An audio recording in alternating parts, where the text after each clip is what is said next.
लोकशाहीचा, भारतीय लोकशाहीचा, भारतीय संविधानाचा। नमस्कार, झुंजार लीडर या न्यूज चॅनलमध्ये आपल्या सर्वांचं स्वागत आहे। आज पुण्याच्या पिंपरी चिंचवड येथील डॉक्टर बाबासाहेब आंबेडकर चौकामध्ये संभाजी ब्रिगेडसह इतर सामाजिक संघटनेच्या वतीने ईव्हीएमच्या विरोधात धरणे आंदोलन करण्यात आले। यावेळी ईव्हीएम हटवून बॅलेट पेपरवरती मतदान घेण्याची मागणी संघटनेच्या वतीने करण्यात आली। यावेळी उपस्थित विविध संस्था संघटनांच्या पदाधिकाऱ्यांनी आपापली मनोगत व्यक्त सामाजिक कार्यकर्ते मानव कांबळे, माजी नगरसेवक मारुती भापकर, मराठा सेवा संघाचे राष्ट्रीय कार्याध्यक्ष प्रकाश जाधव, धम्मराज साळवे, शांताराम खुडे, रोहिनाज शेख, प्रदीप पवार, संजीवनी पुराणिक, सीपीएमचे सचिन देसाई, संतोष शिंदे, शरद थोरात आदींनी आपापली मनोगते व्यक्त केली। तसेच हे आंदोलन संभाजी ब्रिगेडचे शहराध्यक्ष सतीश काळे यांच्या नेतृत्वाखाली करण्यात आले। यावेळी जिल्हाध्यक्ष गणेश देवाते, कार्याध्यक्ष लहूजी लांडगे, शहराध्यक्ष सतीश काळे, कार्याध्यक्ष विशाल मिठे, उपाध्यक्ष सचिन बोबडे, मुकेश बोबडे, सचिव बाळासाहेब मुळे, मराठा सेवा संघाचे वसंत पाटील, अनिल गाडे, गणेश देवराम, प्रकाश घोडके, सालार शेख, लहू अनारसे, प्रशांत चव्हाण, दिलीप कैतके, सेवा संघटनेच्या शीतल मोरे, नरेंद्र पोटे, संजय गायकवाड, श्रीपती पाटील, जयंत गायकवाड, संजय भगिंदरे, विनोद ताटे, गजानन पाटील आदी सह कार्यकर्ते उपस्थित होते। संदर्भात माननीय सर्वोच्च न्यायालयामध्ये अनेक लोक गेले, आतापर्यंत अनेक केसेस केल्या, अनेक दावे झाले।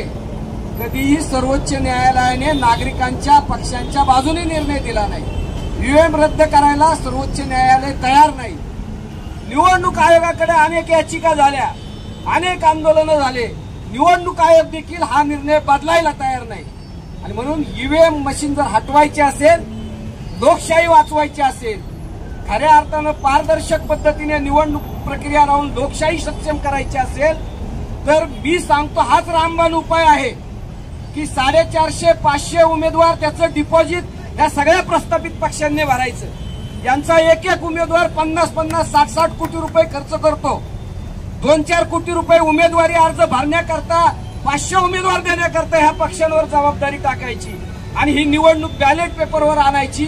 अशा प्रकारचा प्रयोग फक्त ईव्हीएम मशीन हटू शकतं असं माझ्यासारख्या कार्यकर्त्याला वाटतंय। निवडणुका असतील, विधानसभा निवडणुका असतील, जोपर्यंत हे ईव्हीएम मशीन हटत नाही तोपर्यंत अशा प्रकारे 500 ते 1000 उमेदवार देण्याचा प्रयोग यशस्वीरित्या राबवणं हे प्रस्थापित या ठिकाणच्या विरोधी पक्षात असणाऱ्या महाविकास आघाडी जी सत्तेत जाऊ इच्छिती त्यांनी हा प्रयोग केला तर आणि तरच हे ईव्हीएम मशीन हटेल, अन्यथा हे वारंवार होणार आहे। वारंवार लोकांचा अपमान होणार आहे, जनमताचा अपमान होणार आहे, मतदारांचा अपमान होणार आहे, लोकशाही कमकुवत होणार आहे आणि अशा प्रकारे हे सत्तेत कायमस्वरूपी राहणार आहेत। हे जर बदलायचं असेल तर अशा प्रकारची कृती सगळ्या विरोधी पक्षाने करावी।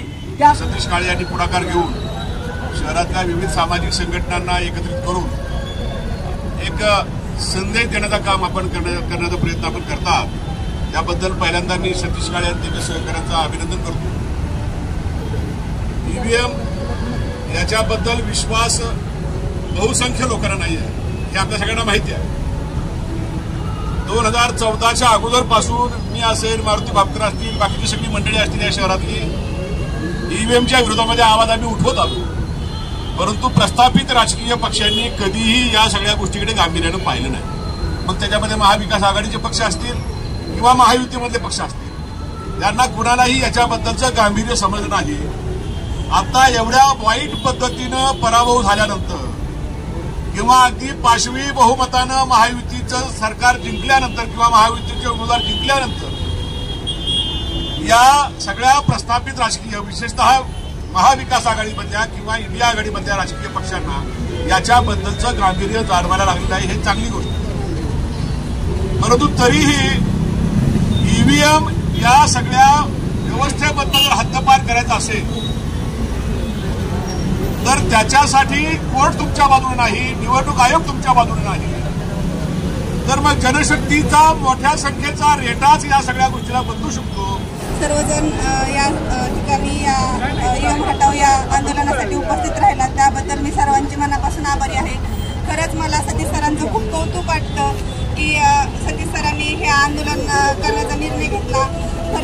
काही चांगले निर्णय घ्यायला पण खूप डॉक्टर बाबासाहेब आंबेडकर पुतळ्यासमोर आंदोलन केलेलं आहे आणि आमची मागणी अशीच आहे की इथून पुढच्या ज्या निवडणुका होतील त्या ईव्हीएमवर न होता बॅलेट पेपरवर घेण्यात यावा या मागण्यासाठी आमच्या आजचं पहिलं आंदोलन होतं. इथून पुढचा लढा जो आहे ते आम्ही सर्व संघटनांची सर्व पक्षांची चर्चा करून हा लढा देशभर राज्यभर कसा पोहोचवतो अशी मला दिलेला आहे आणि म्हणून आमची अशी मागणी आहे की हा निवडणुकीचा जो एकूणच सगळा जो कार्यकाल आहे तो पूर्णपणे पारदर्शी झाला पाहिजे. तर मत देण्याचा अधिकार मला भारतीय संविधान घटनेने दिला आहे तर ते मी मत कुणाला दिलं हे समजून घेण्याचा सुद्धा मला अधिकार आहे. आणि मग अशा वेळेला कोण सुद्धा म्हणतं की तुम्ही हे सिद्ध करा त्याच्याशिवाय तुम्हाला दाखवणार नाही आणि आम्ही कुणाला मत दिले हे तर आम्हाला समजू द्या. आणि हे जर तुम्ही आम्हाला समजून देणार नसाल तर मग या सगळ्या प्रक्रियेवर संशय निर्माण होतो. आणि म्हणून आम्ही असं म्हणतो की ईव्हीएम हे याच्यावर आता इथल्या सर्वसामान्य लोकांचा विश्वास नाही आहे. लोकशाहीमध्ये लोकभावनेला महत्त्व दिलं गेलं पाहिजे. लोकांची भावना जर या ईव्हीएम मशीनच्या सूत्रामध्ये अविश्वासाने असेल तर हे ईव्हीएम हटलं पाहिजे. तुमच्या म्हणण्याप्रमाणे कदाचित ईव्हीएम चांगलं पण असेल पण लोकांचा विश्वास नाही ना. तर लोकांचा विश्वास त्याच्यावर नसतो ती व्यवस्था लादण्याचं काम करणं हे लोकशाही विरोधी आहे घटनाविरुद्ध आहे. आणि म्हणून आमचं म्हणणं आहे की ईव्हीएम बाजूला केलं पाहिजे आणि बॅलेट पेपरवर निवडणूक झाली. देखते हो कि घर के अंदर भी कुछ मशीन्स होती है जिसके अंदर हम अपने तरीके से उसको उपयोग कर सकते हैं. सेम उसी तरीके से ईवीएम के अंदर गड़बड़ नहीं होगी इसकी गारंटी क्या. और सबसे अहम बात यह है कि अगर बीजेपी को इतना यकीन है कि हम चुनकर आ सकते हैं हमारे विकास के कामों पे तो उनको तो डर होना ही नहीं चाहिए कि हम बैलेट पेपर पर निवडणूक लो या ईवीएम पे लो. तुमको तुम्हारे कामों पे उतना भरोसा है ना कि हम ये कर सकते हैं मतलब अपने कामों पे चुनकर आ सकते हैं. तो उनको बिल्कुल भी डेयरिंग के साथ में उन लोगों ने बैलेट पेपर पर निवडणूक लेनी चाहिए. और सबसे दूसरी बात सबसे अहम बात कि अगर अभी के तारीख में आप देखेंगे कि ईवीएम के अंदर का जो सबसे बड़ा घोल हो गया हुआ है ये पूरे महाराष्ट्र को मालूम है क्योंकि जनता ने जिसको वोट नहीं दिया हुआ है वो लाखों की लीड से चुनकर आए. जैसे कि हम हमारे भोसरी विधानसभा का भी उदाहरण देंगे कि एक छोटे छोटे बच्चे के भी मुंह में अजीत दादा गवानी इनका नाम था फिर भी वहाँ पे 60,000 की लीड से कोई चुनकर आ रहा है. तो ये बहुत ज़्यादा सोचने समझने का हमको बहुत ज़्यादा ज़रूरत है कि ये किस तरीके से ये चीज़ें हुई है. तो ये ईवीएम की गड़बड़ की वजह से हुई है. अगर नहीं है ये गड़बड़ तो ईवीएम मशीन के साथ में जो एक मशीन होती है जिसके अंदर चिन्ह आता है पेपर आता है तो उसकी मोजनी कर लो. अगर आप ईवीएम के विरोध में अगर आपको गारंटी है ना कि आप लोगों ने बीजेपी वाले अपने काम के बलबूते पे आए हैं तो आप उसकी मोजणी कर लो या बैलेट पेपर पर निवडणूक लो. खरं तर हे ईव्हीएममध्ये जो घोटाळा झालाय हा उघडकीस येणं गरजेचं आहे. म्हणून आज आम्ही सर्व संघटना मिळून एकत्र याबद्दल आंदोलन करतोय.